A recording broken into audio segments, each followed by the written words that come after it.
Hello friends, welcome to my YouTube channel large animal wait.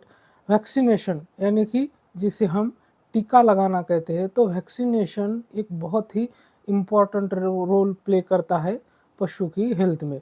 क्योंकि जितने भी viral diseases होते हैं, तो वो डिसीज़ बहुत ही जानलेवा साबित हो सकते हैं अगर हम वैक्सीनेशन नहीं करवाते हैं। और वैक्सीनेशन ही एक ऐसा इफ़ेक्टिव माध्यम है जिससे कि हम पशुओं में होने वाले जो जानलेवा रोग होते हैं, ख़ास करके जो वायरल बीमारियां होती है, वायरल डिसीज़ होते हैं, तो उनमें रोकने के लिए, उनकी रोकथाम के लिए वैक्सीनेशन एक बहुत ही इफ़ेक्टिव मीडियम होता है। इसके साथ साथ कुछ ऐसे बैक्टीरियल भी डिसीज़ होते हैं जो कि पशुओं में बहुत ज़्यादा घातक होते हैं, जानलेवा होते हैं, जैसे कि HSBQ। ये डिसीज़ ऐसे होते हैं कि इनको डिसीज़ होने के बाद ट्रीटमेंट करने से अच्छा है कि हम अपने पशुओं का इन डिसीज़ के अगेंस्ट हम वैक्सीनेशन कर लें।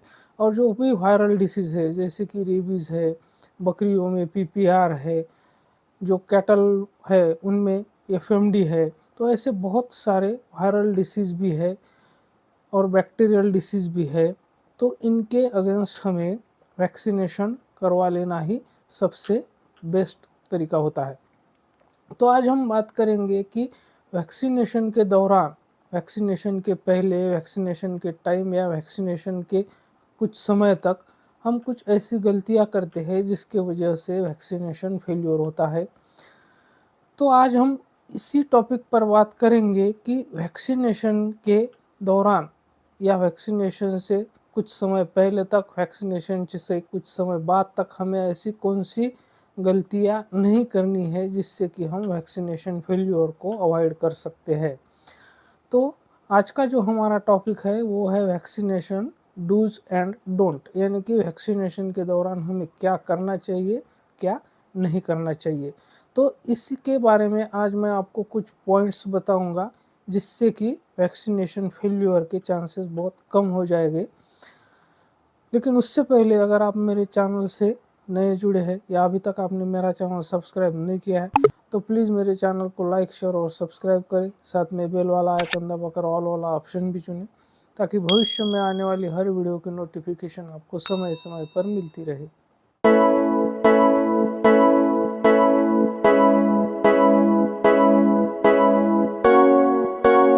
तो अब हम बात करते हैं वैक्सीनेशन डूज एंड डोंट के बारे में, कि वैक्सीनेशन के दौरान हमें कौन सी बातों का ध्यान रखना है, कौन सी बातों को अवॉइड करना है।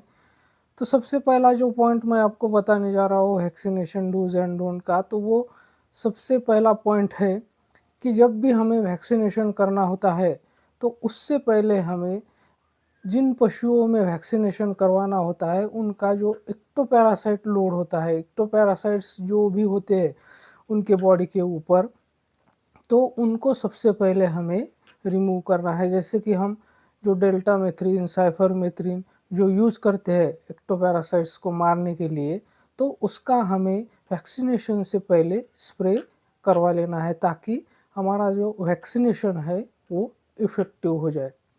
उसके बाद एक्टोपैरासाइट के साथ साथ जो वर्म लोड होता है, यानी कि जो इंटरनल पैरासाइट्स होते हैं, जिस तरह से हम एक्सटर्नल पैरासाइट्स को मारते हैं, ठीक उसी तरह से हमें जो इंटरनल पैरासाइट होते हैं, पशु के अलग अलग ऑर्गन्स में जो अलग अलग पैरासाइट्स होते हैं, जैसे कि राउंडवॉर्म होते हैं, यानी कि निमेटोड होते हैं, ट्रिमेटोड होते हैं, सिस्टोड होते हैं, तो उनके लिए भी हमें एक अप्रोप्रिएट जो एंथेलमिंटिक होता है, ब्रॉड स्पेक्ट्रम, वो हमें एक हफ्ता पहले वैक्सीनेशन से, उससे हमें पशु की डीवर्मिंग करवा लेनी चाहिए।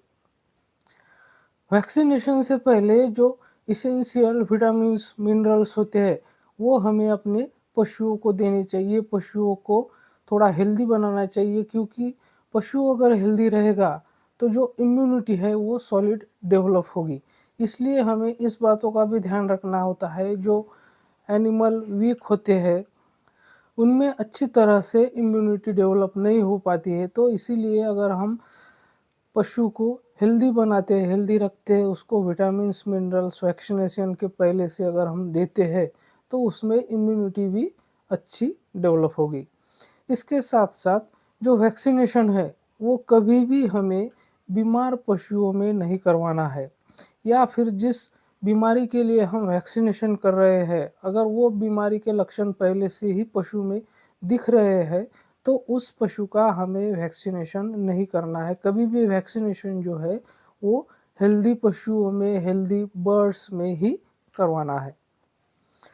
जो भी वैक्सीन हम यूज़ कर रहे हैं, जिस डिसीज़ के लिए भी हम वैक्सीनेशन कर रहे हैं तो वो वैक्सीन एक पोटेंट वैक्सीन होना चाहिए और एक स्टैंडर्ड फार्मास्यूटिकल कंपनी का होना चाहिए। तो कभी भी ऐसे वैक्सीन का यूज़ करना चाहिए जो कि एक ट्रस्टेड फार्मास्यूटिकल कंपनी बनाती हो। उसके बाद जो वैक्सीन्स होते हैं जैसे कि एफएमडी का है, ब्रुसेलोसिस का है, एमडी का है, आरडी का है, तो ये जो वैक्सीनेशंस होते हैं ये जनरली जो रेफ्रिजरेशन जो टेम्परेचर होता है उस पे स्टोर किया जाता है। रेफ्रिजरेशन टेम्परेचर का मतलब 2 to 8 डिग्री सेंटीग्रेड जो टेम्परेचर होता है, तो इस पे ये वैक्सीनेशन स्टोर किए जाते हैं और हमें इस बात का ध्यान रखना है कि जब हम उसको ट्रांसपोर्ट करते हैं तो ये जो एप्रोप्रिएट टेम्परेचर होता है उसको हमें मेंटेन करना होता है। हमें वैक्सीन के जो वायल होते हैं वो आइस पैक में कैरी करनी चाहिए। अगर हम उसको इन्वायरमेंटल टेम्परेचर में अगर हम कैरी करते हैं तो वो वैक्सीनेशन जो हम करेंगे वो किसी काम का नहीं होगा। इसलिए वैक्सीन कैरी करते समय हमें उसका जो एप्रोप्रिएट टेम्परेचर का स्टोरेज का होता है तो उसका भी ध्यान रखना है कि उसी टेम्परेचर हम वैक्सीन को स्टोर करें। एचएस और बीक्यू यानी कि हीमोरेजिक सेप्टिसिमिया और ब्लैक क्वार्टर, इसके जो वैक्सीन होते हैं तो इन वैक्सीन्स को हम रूम टेम्परेचर पे भी स्टोर कर सकते हैं। तो मतलब कि 20 डिग्री पे भी इसको हम स्टोर कर सकते हैं, लेकिन अगर हम 5 से 10 डिग्री सेंटीग्रेड पर इसको स्टोर करते हैं तो इन वैक्सीन्स का जो सेल्फ लाइफ होती है वो इंक्रीज होती है। थाइलेरियोसिस के लिए जो वैक्सीन आता है तो वो वैक्सीन लिक्विड नाइट्रोजन में स्टोर किया जाता है, तो इस बात का भी हमें ध्यान रखना है।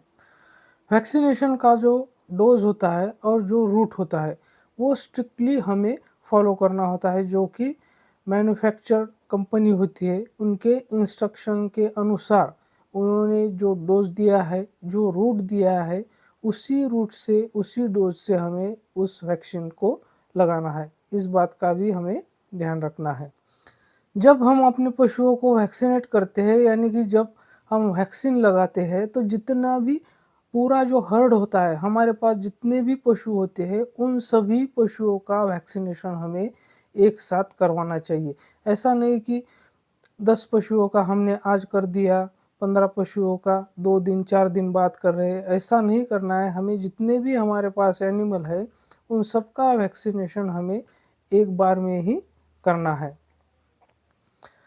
जनरली जो वैक्सीनेशन का डोज होता है यानी वैक्सीन का जो डोज होता है वो यंग पशु के लिए, ओल्ड पशु के लिए, थीन पशु के लिए और फैट पशु के लिए जनरली जो डोज होता है वो सेम ही होता है।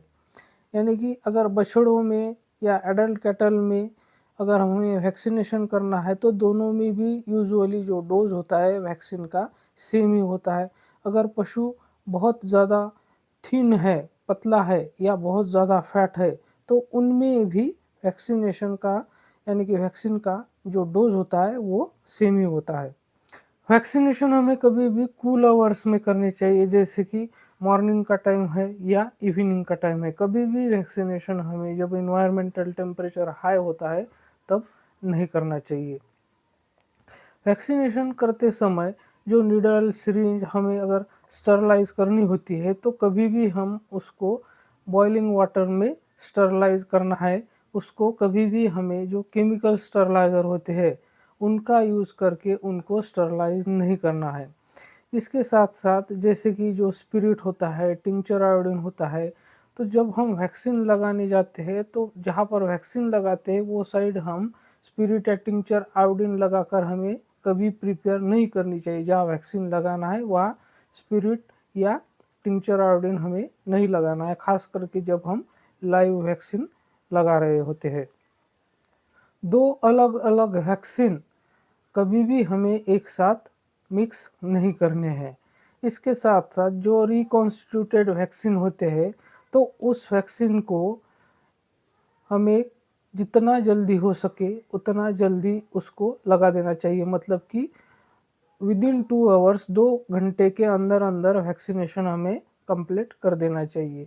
इसके साथ ही जो रिकॉन्स्टिट्यूटेड वैक्सीन होते हैं उनको कभी भी वैक्सीनेशन करते समय हमें आइस पैक में ही रखना है जब तक हमारा वैक्सीनेशन कंप्लीट नहीं हो जाता है। और जो बचा हुआ वैक्सीन होता है उसको कभी भी हमें स्टोर करके नहीं रखना है बाद में यूज़ करने के लिए। जो वैक्सीन का सोर्स होता है, जो उसका बैच नंबर होता है, ऐसा जो इम्पोर्टेंट रिकॉर्ड होता है वैक्सीन का जो काइंड होता है, यानी कि कौन से टाइप का वैक्सीन है, उसका सोर्स क्या है, उसका बैच नंबर क्या है, ये सारी इंफॉर्मेशन हमें रिकॉर्ड करके रखनी चाहिए। वैक्सीनेशन के बाद कभी भी पशु को एक्सर्शन बहुत ज़्यादा हो ऐसा कुछ भी काम हमें पशु से नहीं करवाना है। कम से कम 1 हफ्ता पशु में एक्सेसिव एक्सर्शन हमें अवॉइड करना चाहिए। इसके साथ साथ जो इम्यूनोसप्रेसिव ड्रग्स होते हैं जैसे कि जो कॉर्टिकोस्टेरॉइड्स होते हैं, तो हमें वो जस्ट वैक्सीनेशन के पहले या जस्ट वैक्सीनेशन के बाद कभी भी ऐसे ड्रग का हमें पशुओं में यूज़ नहीं करना चाहिए। वैक्सीनेशन का जो शेड्यूल होता है वो प्रॉपरली हमें फॉलो करना चाहिए, जैसे कि प्राइमरी वैक्सीनेशन होता है, बूस्टर डोज होता है, तो उसको हमें प्रॉपरली फॉलो करना है। जब हम पोल्ट्री में वैक्सीनेशन करते हैं तो वैक्सीनेशन के 2-3 दिन पहले से लेकर वैक्सीनेशन के 2-3 दिन बाद तक हमें उसमें एंटी स्ट्रेस ड्रग जो होते हैं वो देने चाहिए, जैसे कि हम वहाँ पर मल्टीविटामिन्स भी दे सकते हैं। तो ये कुछ इम्पोर्टेंट पॉइंट्स थे जिसे dos and don't of vaccination कहते हैं। तो ये वैक्सीनेशन प्रॉपर तरीके से करने के लिए बहुत ज़रूरी पॉइंट्स होते हैं। तो मेरे साथ बने रहने के लिए आपका बहुत बहुत धन्यवाद।